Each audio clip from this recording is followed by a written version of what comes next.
मैं कृष्ण तिवारी अपने विद्यालय पंडित अर्जुन प्रसाद त्रिपाठी स्मारक इंटर कॉलेज के यूट्यूब चैनल से आज मैं आपको कक्षा 7 का गणित पढ़ा रहा हूँ। पिछले दिन हमने आपको बताया था भिन्न के बारे में। पहला अध्याय है भिन्नों को सरल करना, भिन्नों का सरलतम रूप। उसके बाद में है संख्या रेखा पर भिन्नों को निरूपित करना। तो पहले हम बताएंगे आपको संख्याओं का सरलतम रूप कैसे सरल किया जाएगा। जैसे लिखा है 15/35, इसको सरलतम रूप लिखना है। तो सरलतम रूप लिखने के लिए हम कोई ऐसी संख्या चुनेंगे जो नीचे और ऊपर दोनों को काट दे, अर्थात 15 और 35। जैसे पिछली कक्षा में तुमने पढ़ा लघुत्तम समापवर्त तो महत्तम समापवर्त तक, तो 15 और 35 का मासा कौन सी संख्या है जो 15 और 35 दोनों को काट दे। तो 15 कटेगा 5 से, 5 तिया 15, 5 सते 35। यह आपका हो गया सरलतम रूप 3/7। ऐसे आपको बहुत सी संख्याएं मिलेगी। सरलतम रूप कोई कठिन है, बस केवल सरल कर देना है। इसके बाद हम आगे सब मेन चीज़ बताएंगे तुमको, भिन्नों की पहचान। छोटी व बड़ी भिन्नों की पहचान कैसे करोगे। देखो सबसे पहले यहाँ देखिए 3/5, 7/5, 4/5, ये भिन्न लिखा हुआ है। इसमें देखना है कौन सी भिन्न सबसे बड़ी है और कौन सी भिन्न सबसे छोटी है। तो इसका नियम जान ले।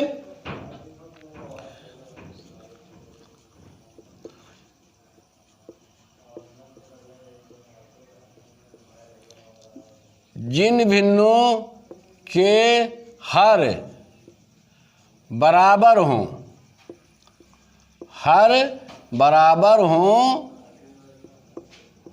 उनमें वह भिन्न सबसे बड़ी होगी,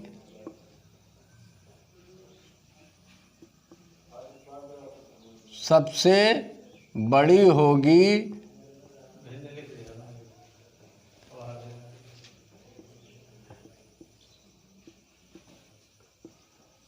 वह भिन्न सबसे बड़ी होगी जिसका अंश बड़ा होगा।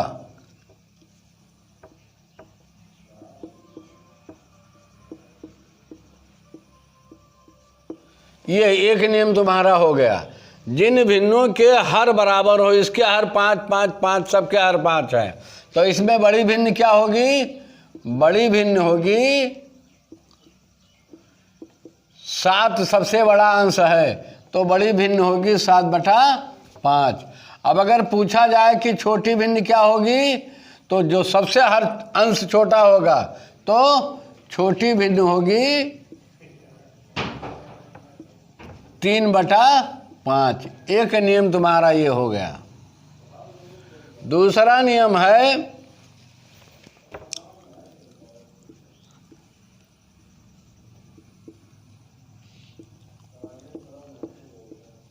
जिन भिन्नों के अंश बराबर हों, अंश बराबर हों,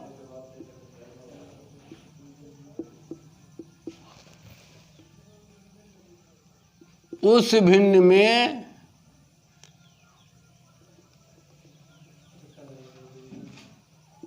उनमें वह भिन्न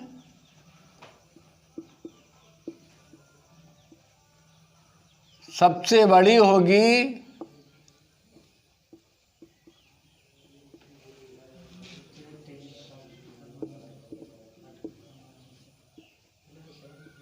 जिसका हर सबसे छोटा होगा।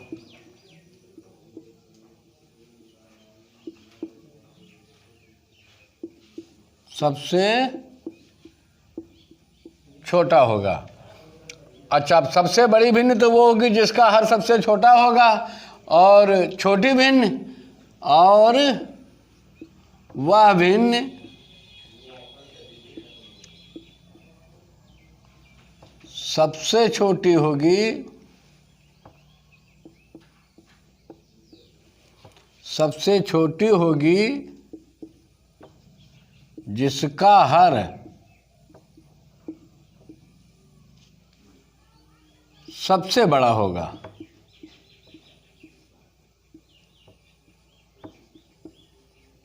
सबसे बड़ा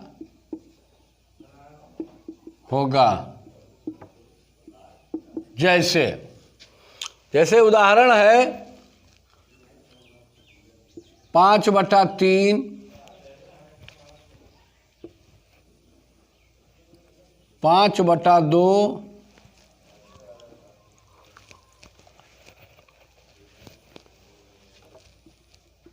5/4।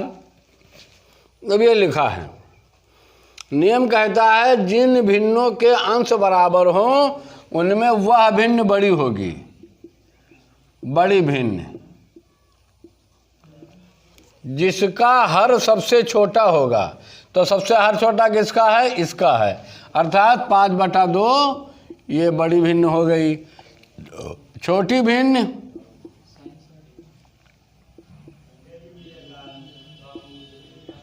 वह भिन्न सबसे छोटी होगी जिसका हर सबसे बड़ा होगा। तो सबसे बड़ा हर किसका है? 4 है, अर्थात 5/4 ये छोटी भिन्न हो गई। ये तो तुम्हारे 2 नियम हो गए भैया। तीसरा नियम है, इसमें अंश बराबर था, इसमें हर बराबर था। एक में अंश और एक में हर। यदि अंश हर दोनों ना बराबर हो तो फिर भिन्न छोटी बड़ी भिन्नों की पहचान करो। कैसे करोगे? देखिए, जिस भिन्न में अंश व हर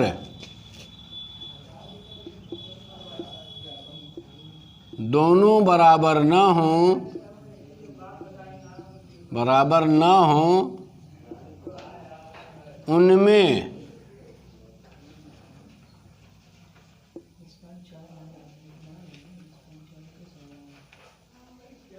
उनमें पहले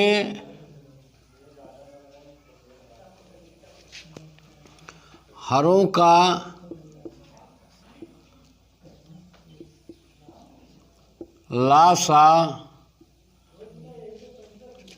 लासापा लेकर हर बराबर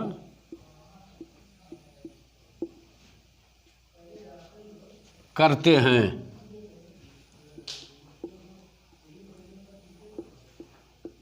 फिर नियम नंबर 1,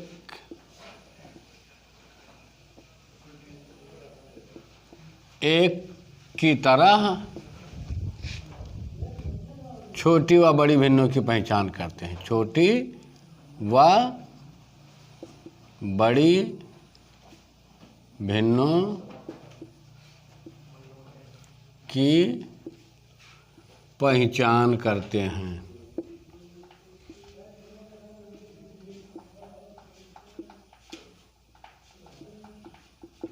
जैसे सवाल लिखा है तुम्हारा,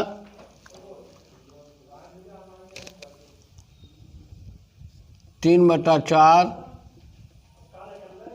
1/2, 2/3। न इसके अंश बराबर हैं न इसके हर बराबर हैं। क्या करोगे? सबसे पहले हमने कहा है हरों का लासापा। हर इसमें 4 है, 2 है, 3 है। तो 4, 2, 3 का लासा निकालोगे। लासा निकालने की विधि हम तुमको पहले भी बता चुके हैं। 4, 2, 3 लासा निकालना हो या कोई भी तुम्हें गुणनखंड करना है तो सबसे पहले जो सबसे छोटी अभाज्य संख्या हो उसी से गुणनखंड किया जाता है। तो सबसे छोटी अभाज्य संख्या है 2। 2 से हमने काटना शुरू किया। 2 दूनी 4, 2 एक कम 2, 2 से 3 नहीं कटता है तो उसको ज्यों का त्यों लिख देते हैं। फिर 2 से कटेगा, 2 एक कम 2, 3 नहीं कटेगा, 3 से ही कटेगा, 1 1 और 1 आ गया। जब जितने भी अंक हो, 2 अंकों का लघुत्तम लेना हो, 3 अंकों का, 4 अंकों का, जब सबके नीचे 1 1 आ जाए तो छोड़ दिया जाता है और इसका गुणा कर लिया जाता है। लासा बराबर 2 गुणे 2 गुणे 3, 2 दूनी 4 तिया 12, 12 इसका लासा हो गया। यहाँ लिख दिया तुमने 12। अब 4 से यानी पहले वाली जो भिन्न है उसके हर से इसको भाग दो, 4 तिया 12, 3 मर्तबा, 4 का अंश जो है उस मर्तबा से गुणा करो, 3 तिरिक्का 9, पहला हो गया 9, दूसरा है 2, 2 छक्के 12, 6 मर्तबा गया, 6 एक कम 6, फिर 3 चौक 12, 4 दूनी 8, ये तुम्हारा भिन्न बन गया 9/12, 6/12 और 8/12। अब नियम नंबर 1 की तरह, 1 में क्या है, जिन भिन्नों के हर बराबर हों उसमें वह भिन्न बड़ी होगी जिसका अंश बड़ा होगा। तो सबसे बड़ा अंश किसका है, 9, 9/12, अर्थात बड़ी भिन्न क्या हो गया, बड़ी भिन्न बराबर 9/12। अब छोटी भिन्न क्या हो गया, छोटी भिन्न हो गया, सबसे छोटा है 6, 6/12। इस प्रकार से ये तुम्हारी छोटी और बड़ी भिन्नों का पहचान हो गया। देखिए अभी तुमने छोटी बड़ी भिन्नों का पहचान किया। इसी क्रम में आगे है आरोही क्रम, अवरोही क्रम। आरोही क्रम हम बता चुके हैं कक्षा 6 में, उस दिन आप लोगों ने वीडियो देखा होगा तो याद होगा। आरोही क्रम बढ़ते हुए क्रम को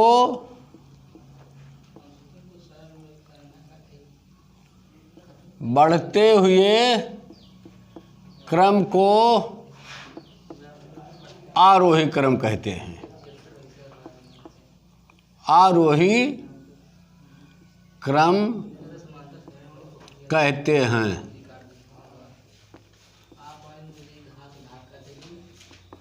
और अवरोही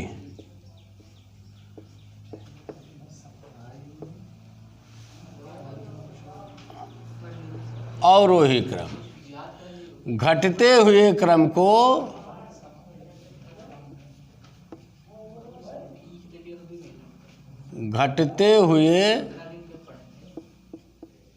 को अवरोही क्रम कहते हैं। अवरोही क्रम कहते हैं।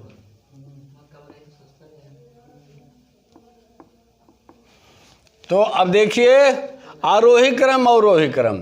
यदि यहाँ सवाल लिखा है 2/3, 4/3, 7/3, कहा गया इसको आरोही क्रम में लिखिए या अवरोही क्रम में लिखिए। तो अब हम अभी बता चुके हैं कि जिस भिन्नों के हर बराबर हों उनमें वह भिन्न सबसे बड़ी होगी जिसका अंश बड़ा होगा, वह भिन्न छोटी होगी जिसका अंश छोटा होगा। तो ये 2/3, 4/3, 7/3 ये आरोही क्रम में पहले से ही लिखा हुआ है। ये हो गया आरोही क्रम। इसको अवरोही में लिखें तो उलट दीजिए, 7/3, 4/3 और 2/3, ये हो गया अवरोही क्रम।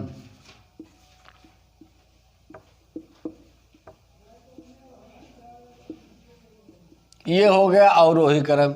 लेकिन यदि तुम्हारे नियम नंबर 1, 2 की तरह ना हो तो फिर तरीका वही 1/2, 2/7, 3/5, 4/3 इसको तुमको लिखना है अवरोही और आरोही क्रम में। तो सबसे पहले इनके हर को बराबर करोगे, तो 2, 7, 5, 3। देखिए इसमें एक भी संख्या तुम्हारी नहीं है जो भाज्य संख्या हो, सभी संख्याएं अभाज्य हैं, ये किसी एक दूसरे से कट नहीं सकती हैं। तो फिर हम समय क्यों अपना नष्ट करें, सीधे गुणा कर ले। 2 सत्ते 14, 14 पंचे 70 और 70 तिया 210। इसका लघुत्तम हो गया 210। अब वही प्रक्रिया शुरू कर दें, 2 से 210 को भाग दें तो 105 दूना 210, 105 में अर्थवा जाएगा 105 एक कम 105। फिर 7 से भाग दें, 7 तिरिक 21, 30 मरतबा गया, 30 दूनी 60। फिर 5 से भाग दें तो 5 चौक 20, 1 10, 5 दूनी 10, कितने मरतबा गया 42, 42 पंचे 210, 42 से 3 को गुणा कर दीजिए तो हो गया 126। बयान नहीं समझ में आए तो गुणा कर दीजिए, 3 दूनी 6, 3 चौक 12। फिर 3 से भाग दीजिए, 3 सते 21, 70 मरतबा गया, और 70 से 4 को गुणा कर दीजिए, 7 चौक 28 अर्थात 210 हो गया। अब लिखिए 105 बटा 210, 60 बटा 210, 126 बटा 210 और 280 बटा 210। अब नियम नंबर 1 तुम्हारा कहता है कि जिन भिन्नों के हर बराबर हों उनमें वह भिन्न सबसे बड़ी होगी जिसका अंश बड़ा होगा, वह भिन्न सबसे छोटी होगी जिसका अंश छोटा होगा। तो अब आरोही क्रम में लिखना है तुमको पहले, तो लिखिए आरोही क्रम। सबसे छोटा है 60।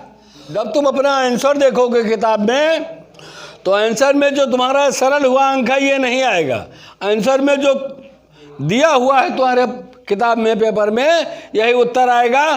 तो जब इस उत्तर लिखोगे तो यही लिखोगे। जैसे 60 सबसे छोटा है, 60 माने 2, 2 बटा 7।